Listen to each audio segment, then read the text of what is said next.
Hello everyone and welcome back to R S only. तो जैसा कि आप लोगों को पता है कि 1 दिसंबर से हमारे जो आर एस 2024 की जो साइकिल के इंटरव्यूज हैं वो स्टार्ट हो चुके हैं। ठीक है। और इंटरव्यूज के अंदर इस बार कुछ अलग तरीके के क्वेश्चंस जो हैं वो पूछे जा रहे हैं। ओके।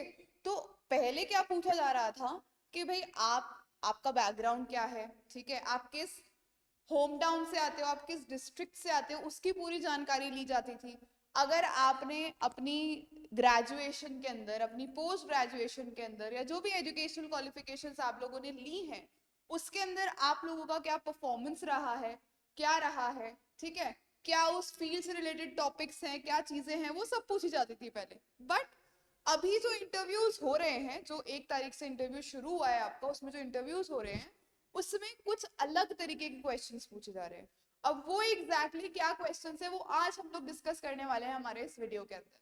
तो अगर आप लोगों ने चैनल को सब्सक्राइब नहीं किया है अभी तक तो चैनल को सब्सक्राइब कर लो, क्योंकि आपके एग्जाम रिलेटेड सारी इंफॉर्मेशन जो है वो हम लोग आपको डे टू डे बेसिस के ऊपर प्रोवाइड करते रहते हैं। ठीक है।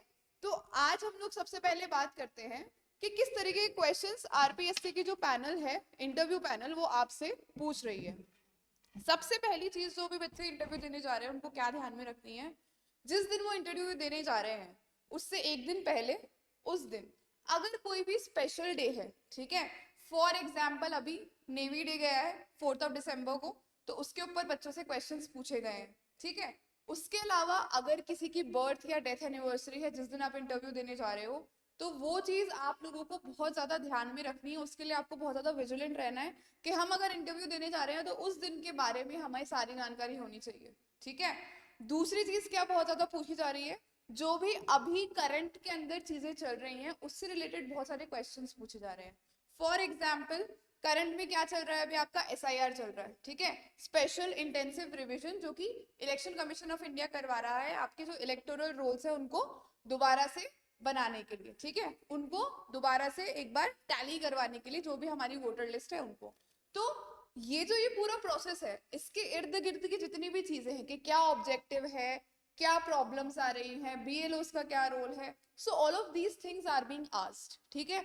उसके अलावा अभी हमारे 53rd जो चीफ जस्टिस ऑफ इंडिया है उन्होंने ओथ ली है, राइट। तो उनकी ओथ जो है, कौन उस ओथ को वो पूरा वो करवाता है, ओथ का जो प्रोसेस होता है वो कौन एडमिनिस्टर करता है। ठीक है। ओथ कौन एडमिनिस्टर करता है, प्रोसेस क्या होता है, कौन कौन प्रेजेंट होता है, राइट। और कॉलेजियम सिस्टम क्या है जिसके थ्रू ये डिसाइड हो रहा है कि कौन सीजीआई बन रहा है। तो ये सारी चीजें पता होनी चाहिए आपको। दूसरी चीज, जैसे अभी इंडिया के अंदर पुतिन आए हैं, right, he is from Russia और वो भी आए हैं, राइट। तो हमारे यहाँ पर पुतिन आए हैं तो उनका इंडिया के ऊपर क्या इम्पैक्ट पड़ रहा है, वर्ल्ड सिनेरियो पे इस इंटरनेशनल विजिट का क्या इम्पैक्ट पड़ रहा है। ठीक है। इस तरीके के क्वेश्चन जो है वो आरपीएससी के जो पैनल वाले लोग हैं वो पूछ रहे हैं। ठीक है। अब आपने अपने जो आपका डिटेल्ड फॉर्म होता है डैफ का, उसके अंदर आप अपनी हॉबीज भरते हो, राइट। हॉबीज जो होती हैं आपकी, उसके आपको पूरी जानकारी होनी चाहिए उस हॉबी की, उसके बारे में आपको थरो नॉलेज होनी चाहिए। जो भी हॉबी आप फिल कर रहे हो उसके अंदर, जो भी हॉबी आप इंटरव्यूअर को बता रहे हो कि मेरी ये हॉबी है। फॉर एग्जाम्पल किसी एक जो इंटरव्यू देने गए थे उनकी हॉबी थी क्रिकेट खेलना, उनसे पूछ लिया गया कि बॉल का जो सर्कमफ्रेंस होता है, जो क्रिकेट की बॉल होती है उसका सर्कमफ्रेंस कितना होता है, जो वहां पर स्टंप लगाए जाते हैं स्टंप की हाइट कितनी होनी चाहिए। तो इस तरीके के क्वेश्चन जो है आरपीएससी के जो बोर्ड पैनल वाले हैं वो अब आप लोगों से पूछ रहे हैं। ठीक है। उसके अलावा और एक और चीज क्या पूछी जा रही है, जो भी आप एरिया में जहां पर रह रहे हो वहां के जो लोकल इश्यूज चल रहे हैं अभी। ठीक है। फॉर एग्जाम्पल अगर आप रह रहे हो कहीं पे, वहां पर कोई पोल्यूशन का इशू चल रहा है, ठीक है, कोई क्या चल रहा है, पोल्यूशन का इशू चल रहा है, तो वहां पर किस तरीके से चीजें हो रही हैं, ठीक है, किस तरीके चीजें उनको कंट्रोल कर सकते हैं, उस पोल्यूशन को हम कैसे कंट्रोल कर सकते हैं। फॉर एग्जाम्पल अगर आप किसी एरिया में रह रहे हो वहां पर क्राइम रेट्स बहुत ज्यादा बढ़ रही हैं, ऐसी न्यूज आ रही है, तो उन क्राइम रेट्स को कम आप कैसे कर सकते हो। If you become the SDM of that place, तो आप उस क्राइम रेट को कैसे कम कर सकते हो। ठीक है। उसके अलावा जो भी हॉट डिबेट्स चल रहे हैं अभी इंडिया के अंदर, जैसे प्रियम्बल का इशू चल रहा था, ठीक है, प्रियम्बल का इशू चल रहा था, तो वर्ड सोशलिस्ट और सेक्युलर का जो इंक्लूजन हुआ था प्रियम्बल के अंदर, उसको हटाने की बात की जा रही थी। तो इसके ऊपर भी इंटरव्यू पैनल ने क्वेश्चन पूछ लिया एक एस्पायरेंट से, ठीक है। तो इस तरीके की जो डिबेट्स हैं, जो कि ऑन गोइंग डिबेट्स हैं हमारे इंडिया के अंदर, वो सब चीजें भी पूछी जा रही हैं।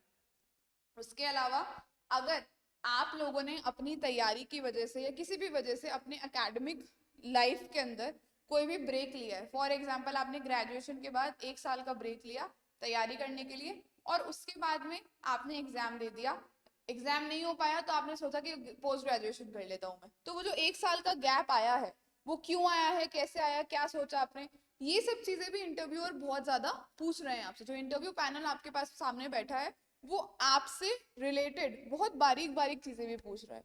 अब ये तो सब हो गई हमारी एकेडमिक बातें कि भाई, और एक और चीज के ऊपर बहुत फोकस किया जा रहा है, जो आपका इंटरनेशनल सिनेरियो चल रहा है। इंटरनेशनल सिनेरियो के अंदर जितनी भी चीजें चल रही हैं, वर्ल्ड के अंदर जितनी भी चीजें चल रही हैं, उन सब के बारे में आपसे पूछा जा रहा है। फॉर एग्जाम्पल अभी अभी जैसे मैंने आपको एक एग्जाम्पल दिया कि that Putin has come to India, तो इससे इंडिया रशिया रिलेशंस पे क्या फर्क पड़ेगा।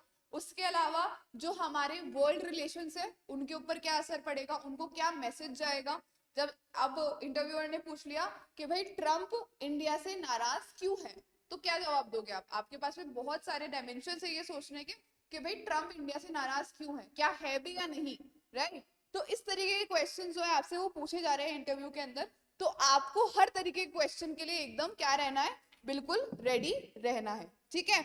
इसके अलावा क्या पूछा जा रहा है इसके अलावा बहुत बेसिक क्वेश्चन जो आपके नर्सरी केजी प्रेप के क्वेश्चंस हुआ करते थे, जो आपके फर्स्ट सेकंड थर्ड क्लास के क्वेश्चंस हुआ करते थे। एक इंटरव्यूअर से उन्होंने क्या पूछा कि 71 के बाद, क्या 71 के बाद की जो काउंटिंग है वो आप हमें हिंदी में बोल के बताओ। 71 के बाद जो काउंटिंग आती है 72 73 74 100 तक हिंदी में बोल के बताओ। इंटरव्यूअर ने ये पूछ लिया। उसके अलावा इंटरव्यूअर ने 12 खड़ी पूछ ली कि भाई 12 खड़ी होती क्या है। जो होता है ना आपकी जब आप बहुत नर्सरी क्लास में होते हो, क का की कू कू के कई को कऊ कंक है, ये वाली जो 12 खड़ी होती है ये पूछ ली कि भाई 12 खड़ी बोल के सुनाओ। तो इस तरीके के क्वेश्चंस भी इंटरव्यूअर आपसे पूछ रहे हैं। तो आपको जो है किसी भी क्वेश्चन के लिए क्या रहना है, तैयार रहना है।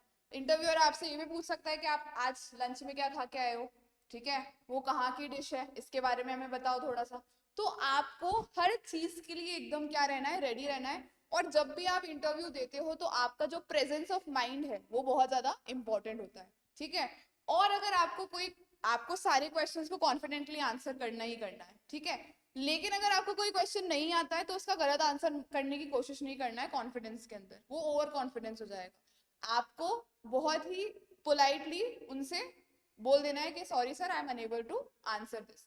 क्योंकि ये बात भी इंटरव्यूअर ने बोली है कि अगर आपको नहीं आता है आंसर आप बोल दो सॉरी, उसके लिए आपको इतना वो करने की जरूरत नहीं है, कोई दिक्कत नहीं, ठीक है। तो ये सारी चीजें जो हैं, जो लोग इंटरव्यू देकर आए हैं उनसे हमें जानने को मिली, उनसे हमें पता चली। उन्होंने यही बोला कि अपना कंपोज, अपना काम बना के रखो। उसके अलावा कॉन्फिडेंस के साथ में जाकर वहां पर बैठो, कॉन्फिडेंस के साथ में आंसर करो। अगर आपको कोई आंसर नहीं आ रहा है तो आप जो है आराम से बैठे रहो, आप उनको बोल दो कि sir I am unable to answer it, instead of कोई भी इधर उधर की बात करने के, ठीक है। तो आपको भी ये सब चीजें क्या रखना है, अपने दिमाग में रखनी है। क्यों, क्योंकि आप फ्यूचर में क्या बनने वाले हो, you are going to become what, you are going to become an SDM, ठीक है। और एक एसडीएम जो है उसका जो माइंडसेट है वो बहुत ज्यादा क्लियर होना चाहिए, वो बहुत ज्यादा काम और कंपोज होना चाहिए, ताकि वो हर सिचुएशन के अंदर जो बेस्ट किया जा सकता है वो कर पाए, ठीक है। इसीलिए यही चीज आपकी इंटरव्यूअर जो है वो टेस्ट कर रहा है, ओके। उसके अलावा कई लोगों से ये भी पूछा गया है, अगर किसी का जो इंटरव्यू है वो मैच के दूसरे दिन है तो उस मैच के अंदर क्या हुआ एग्जैक्टली, क्या इंडिया का स्कोर रहा, या फिर इंडिया ने कैसा परफॉर्म किया, इंडिया का परफॉर्मेंस कैसा होता आ रहा है, ठीक है। तो ये सब चीजें जो है वो इंटरव्यू के अंदर आप लोगों से पूछी जा रही है, ठीक है। उसके अलावा जो बेसिक चीजें होती हैं जैसे होम टाउन और ये सब कुछ तो है ही है, वो तो आपको करना ही करना प्रिपेयर है। लेकिन ये सिनेरियो बेस्ड या केस बेस्ड आपसे क्वेश्चंस पूछे जाते हैं, इन केसेस के अंदर आपको बहुत ज्यादा दिमाग लगा के और बहुत ज्यादा काम और कंपोजनेस से आपको इसका आंसर देना पड़ता है। और ये कामनेस और कंपोजनेस आप में कब आएगी, जब आप एक दो मॉक इंटरव्यूज दोगे, आप अच्छे से उस चीज को प्रिपेयर करोगे अपने आप को। इंटरव्यू पैनल के सामने जाने से पहले अपने आप को आप ऑलरेडी एक इंटरव्यू पैनल के सामने प्रिपेयर करोगे। इसलिए आरएस ओनली लेकर आया है आपके लिए क्या, आपके लिए एक इंटरव्यू गाइडेंस प्रोग्राम हम लोग चला रहे हैं, जहां पर हमारे पास में जो इंटरव्यू पैनल है वो आप, अगर आपको स्क्रीन के ऊपर दिख रहा होगा तो आप लोग क्लियरली देख सकते हो that we have Rakesh Verma sir, हमारे जो कि चीफ मेंटोर भी हैं आरएस ओनली के अंदर। Sir is himself an retired IAS officer जो कि एसीएस लेवल रैंक के ऊपर रहे हैं, मतलब एडिशनल चीफ सेक्रेटरी रैंक के ऊपर रहे हैं। सो ही इज देयर, हमारे चीफ मेंटोर हैं, इंटरव्यू गाइडेंस प्रोग्राम के पैनल के अंदर ये बैठने वाले हैं। उसके अलावा we have mister Ashok Jain, he is also retired IAS officer. ठीक है, ये क्या रहे हैं, ये एक्स चीफ सेक्रेटरी रहे हैं गवर्नमेंट ऑफ राजस्थान के। ठीक है, उसके अलावा मिस्टर गौरी शंकर गुप्ता सर है हमारे पास में, जो कि इंडियन फॉरेन सर्विसेज के अंदर है। उसके अलावा वी ऑल्सो हैव मिस्टर गुरु चरण राय, जो कि रिटायर्ड आईपीएस ऑफिसर। तो ये जो ये पैनल आपको देखने को मिल रहा है, दिस पैनल इज समवन जो कि ऑलरेडी आरपीएससी के इंटरव्यूज कंडक्ट कर चुके हैं, right. So these are the people those who have themselves conducted RPSC interviews, और वो हमारे आरएएस ओनली के पैनल के अंदर आपको मॉक इंटरव्यू जो है वो कंडक्ट करने वाले हैं। तो अगर कोई भी एस्पायरेंट है जो कि कंफ्यूज है कि उनको कहाँ पर से अपना मॉक इंटरव्यूज लेने चाहिए, so they should definitely come and try over here, क्योंकि ये आप लोगों को एकदम राइट गाइडेंस और राइट डायरेक्शन देंगे that how you are expected to behave and to answer in your particular RPSC के इंटरव्यूज। तो जो भी इंटरेस्टेड स्टूडेंट्स है they can join our interview guidance programme. आज के लिए बस इतना ही, और जो भी अपडेट्स होती रहेंगी, आरपीएससी की नई जो अपडेट्स आती रहेंगी उसके ऊपर हम आपको जानकारी देते रहेंगे टाइम टू टाइम। नोटिफिकेशन भी अब आने वाला है नया फ्रेश नोटिफिकेशन, उसके लिए जो भी लोग एनरोल करना चाहते हैं फाउंडेशन बैच में, हमारा फाउंडेशन बैच भी चालू है, वो लोग एनरोल कर सकते हैं। टेस्ट सीरीज भी हमारी चालू है, उसके अंदर भी अगर कोई बच्चे एनरोल करना चाहें तो वो कर सकते हैं। नीचे लिंक में डिस्क्रिप्शन बॉक्स में एक लिंक मिलेगा आपको, वहां पर जाकर आप उस चीज के लिए एनरोल कर सकते हो। तो आज के लिए बस इतना ही, जो भी जानकारी आती रहेगी मैं आपके साथ में साझा करती रहूंगी, और बने रहिए आप हमारे साथ आरएस ओनली के साथ, क्योंकि हम आपकी प्रिपरेशन के हर मोड के ऊपर आपके साथ हैं। So thank you so much, all the very best.